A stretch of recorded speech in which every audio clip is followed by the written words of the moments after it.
my office.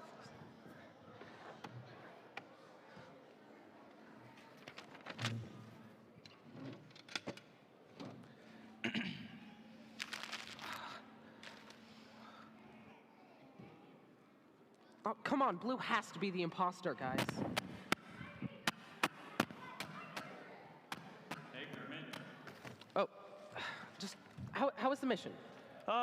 Well, the mission was good, but it involved playing with really, really, really big kittens. That's not good. Is everything okay? Oh, yeah. I don't know. I forgot it. So, who'd you save this time? Another Israelite, different king, stuck in Persia, all around the same problems. Oh, then fire? No, that was way too humane. This time, lions. Yeah. Daniel 6:22. My God has sent an angel and shut the mouths of the lions, for I have done nothing wrong before you, my majesty, or my God. Don't tell me you want to be a vet now. No, let me guess. A lion tamer? Down, Simba, down. Oh. Wait, Daniel. The Daniel? Yeah. Oh, I wish I had that mission. That was What are fun. you blubbering about? Well, Daniel was the teacher of his century. Look, I get he was a magi, and he'd done many great things, and using God's power, he did wonders. But what are you going on about? Well, did you ever ask yourself why 3 Persian magi or wise men cared so much about Jesus? Are you talking about the Christmas story? I think you're mixing up your testaments. Yuri, I know this. I know that 3 wise men walked for 2 years to find Jesus. They went farther than most people do. Didn't you ever ask yourself why? No, but it makes a fantastic song.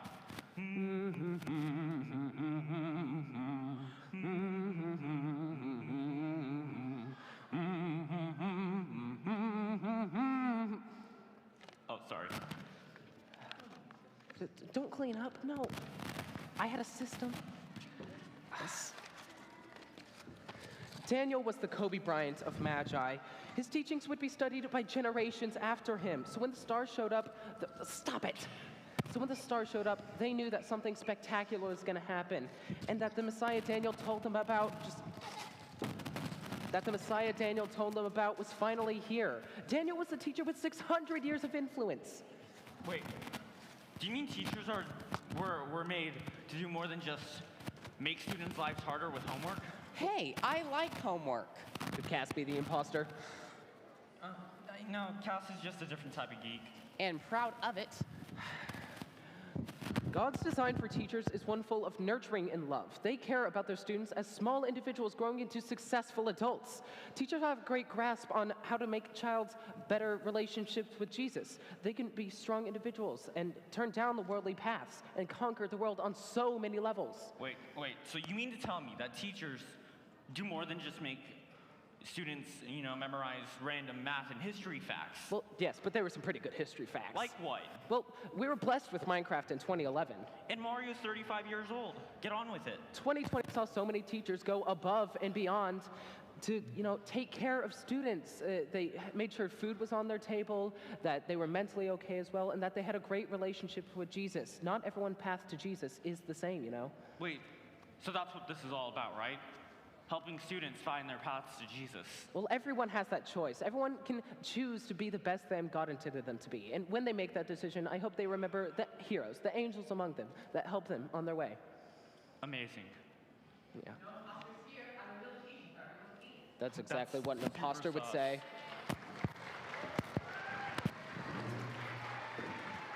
Nice to meet you. You too. Hey, I heard corporate set up an inflatable competition. You want to go beat the high score? Sure. Timer, because I know myself. Who's a teacher here? So we know that we could go an hour, right? But they said 15 minutes. Okay, I need to know, who goes to Caney School? Raise your hand. Stand up if you go to Caney School. Guess what? I teach 6th grade at Caney. Yoo! Okay, who's had me? I think I see Alyssa Scott out there. Is that right? I see Braden Wheeler. There's Miss Kaylin. Who do I see? Oh, Audrey. Is that Audrey out there?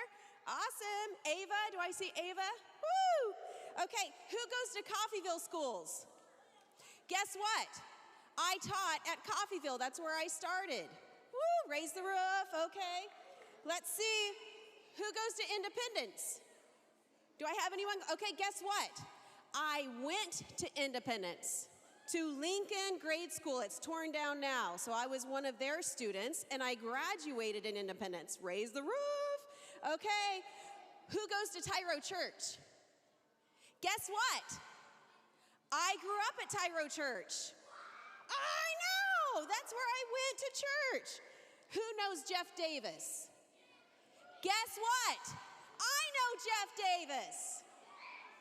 That's right, he's my brother. I know. Who knows Brooke Davis? Guess what? That's my niece. Whoa, so guess what? We already know each other. Well, I have a question for you, but first I want to set this question up, okay? So I need you to be really, really quiet for just a minute. Here we go. You have just moved to a brand new town. Yeah, you did. And guess what? With a brand new town comes brand new friends, right? Okay, now you are spending the night. You have been asked to spend the night with these brand new friends. And your parents say, yes, you can go. So you go over and they ask to play a video game. And you're like, yeah, who likes playing video games here? I do. Well, I'm not good at it though. Ask Natalie Gulick. I'm horrible at video games. So in the video game, you play Minecraft. Who likes Minecraft? You're like, this is fun, this is fun. So then they ask you to play Mario Brothers. Who likes Mario Brothers? Yeah, so then you play Mario Brothers and that's fun, but then guess what? Okay, shh. What's a waterfall do? Shh. Okay, so the next video game they ask you to play, you know you've heard this before, and your parents have said, no. So what should you do? You have a choice to make, don't you? Because you know that this video game is not allowed at home, and this video game doesn't respect what God says you should do. So you have a choice to make. Now, I need a few kids up here. Let's just do with the first row. First 4 girls over here. Will you come up here real quick? Right here. Okay. Come on up. Give them a hand. Come on up here. Now, I don't think these girls would do this. I really don't. These look like really nice Christian girls, don't they? But these girls have told you to play this video game. I don't see that happening, but let's just pretend. These are your friends. So the question is, do you play the video game? When they're like, go ahead and tell them, say, play the video game, play the video game. Play the video game, play the video game. Okay, don't actually play the video game. Okay, so you play the video game. Now, then you have someone over here. I need a couple teachers. Teacher, Amanda, come on up. Okay. So your other choice, so one choice says, play the video game, right? Play a video game, play a video. Okay, then the other choice says, should we play the video game? We're all moms, so we say, Should we play the video game? we should not play the video game. No. Don't play the video game. So what do you choose? I want you to point to which one you should choose. I see fingers over here. So we should not play the video game because we know the video game, A, parents don't want us to, B, God says no, right? Okay, you can have a seat. Thank you very much. You can have a seat. Good job. Cute girls. They would never tell you to play that video game. Okay, waterfall. Shh. Well, guess what? In our story today, we have the same situation. We have a man named Daniel. And Daniel was brought to a whole new town.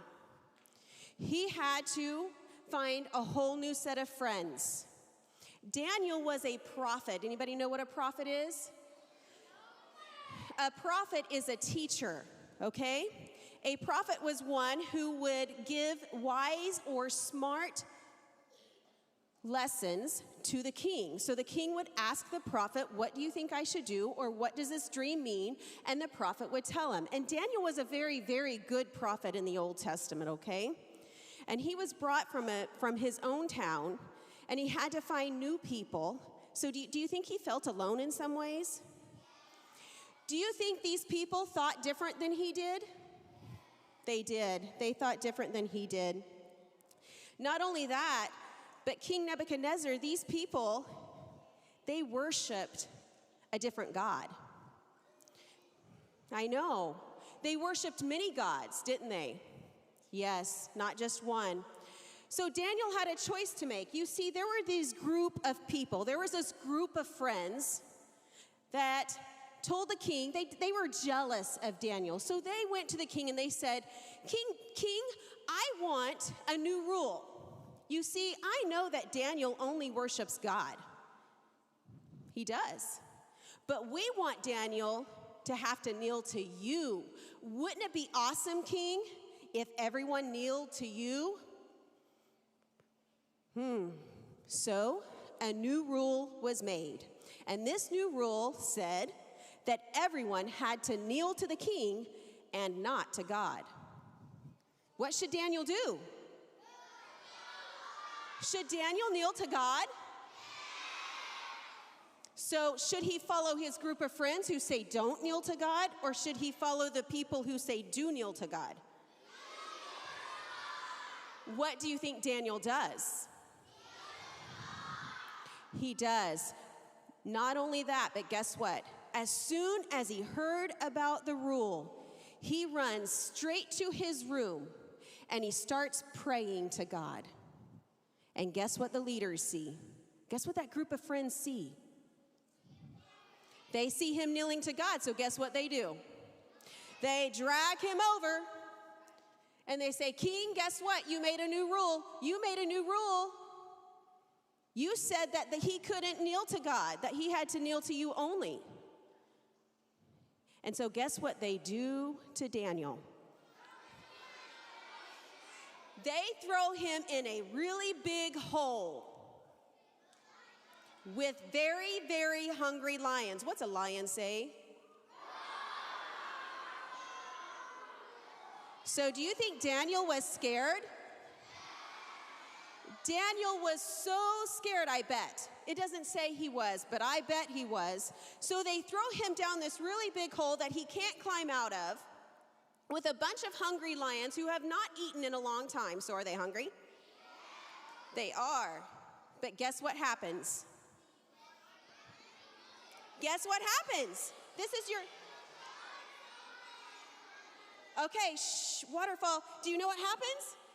What happens? Yes.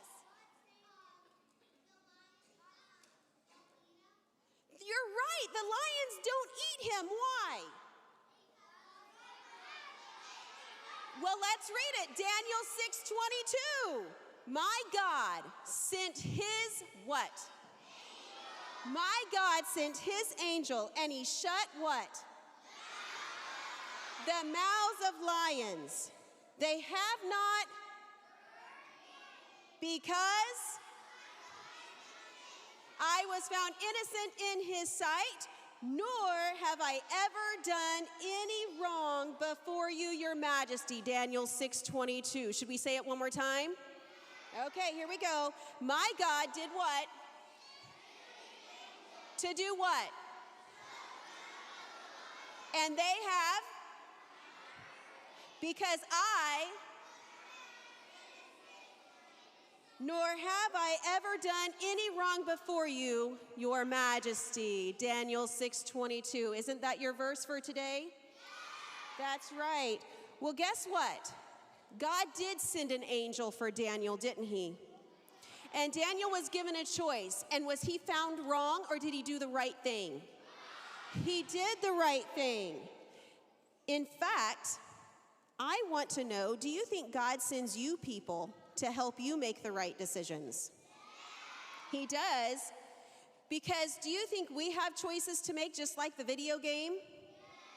I bet we have choices every day whether to hurt our brother or sister, right?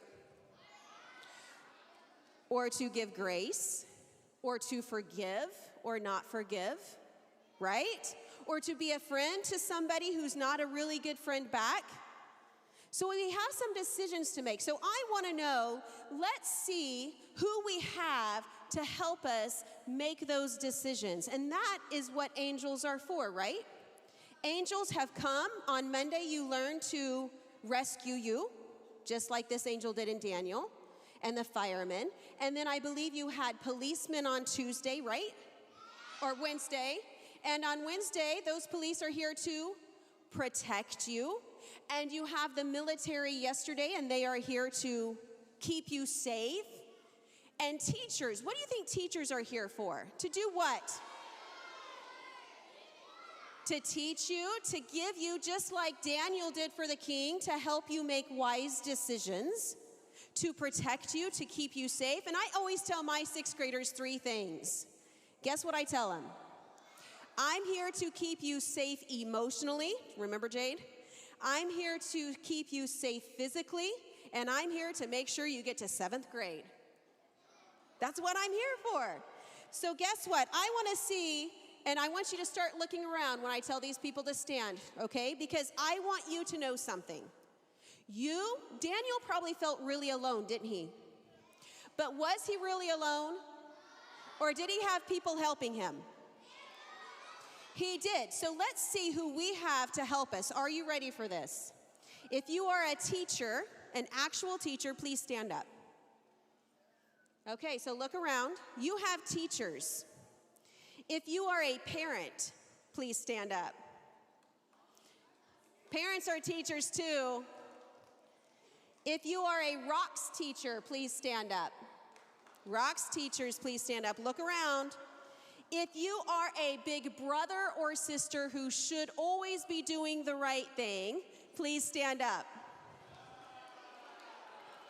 If you are a friend to anybody, please stand up.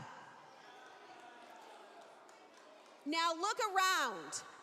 And as you look around, I want you to look around and see who you have to help you make wise decisions, just like the angel protected Daniel, and who you have to protect you. I want to read this verse. So real quick, waterfall. Shh. Therefore, since we are surrounded by a great cloud of witnesses, let us also set aside everything and sin which clings so closely, and let us run with endurance the race that is set before us. I want you to know, God sent teachers to help you. You can have a seat. God sent teachers to help guide you. They give you the tools that you need to grow into being a good friend, a good person, and an adult who can make smart decisions. As the angel protected Daniel, God sent people like teachers to help protect you and to guide you. You have to be able, though, to do the right thing. Would you agree with that? Because doesn't your verse say that I was innocent in his sight? I have not wronged you, right? So you also have to be in doing right for God. Would you agree with that? I am so glad you let me come today. Enjoy your last day at Rocks. Woo! Okay, may I pray real quick? All right, bow your heads. Father, I thank you so much. There are times that we feel so alone and we feel pressured or pressed to make the wrong decision. But as we saw, Father, that Daniel had the angel and he had you the entire time. So, Father, help us remember today that we always have people on our side. There are always angels, even though we can't see them. They're always there to help us make the right decisions. In your name I pray, amen. Oh, and my timer just went off. Woo!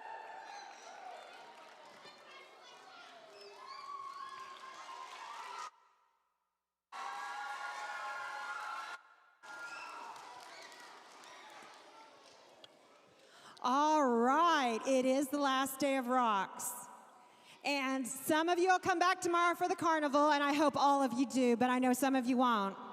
So when you go home, remember that you are a teacher too, and talk to everybody you can about how much fun you had at Rocks, about how much people told you about God's love and about Jesus' love, and all the stories you've learned. I have been asked by some very special friends to give them one last time on stage. So if Mike and Yuri and Cass could come back out for a second.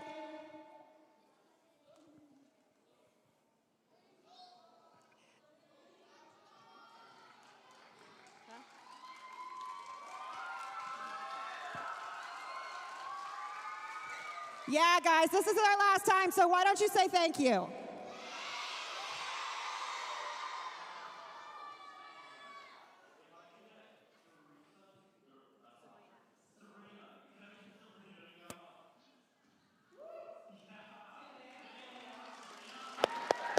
She has been a very wonderful director and a pleasure to work with. Thank you, guys. We just wanted to say thank you. Yes, this is the director. couldn't have done it She without you. helped us with the skits. We love her so much. Thank you for everything. I would also like to thank Miss Jessie over here who wrote the skits. Could we get a round of applause for her?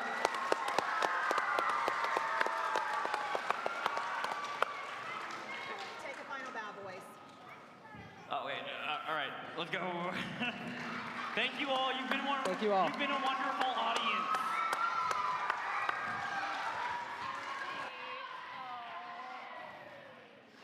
Let's go. Always have a You're welcome. today as you go through your day. I'd really appreciate it if you would tell the adults and the teenagers with you thank you too, okay? All right. There are just a couple housekeeping things and I'll dismiss you. There are some bags and Bibles out on the lost and found table. There are still crafts. Guys, make sure you take your crafts home. So there's still crafts out on the craft table in the foyer. Make sure you guys stop. Maybe you think you took yours home and look and see, wait, maybe I did that, and go ahead and take it with you. All right? Is there anything else? Oh, this is your very last chance to buy a goat. So if you got money in your pocket, the offering buckets at the back or the side, make sure that gets in it. You do not have time past this morning to do that. Okay? So let's go ahead and dismiss. We're going to rec is outside, 5th and 6th grade first.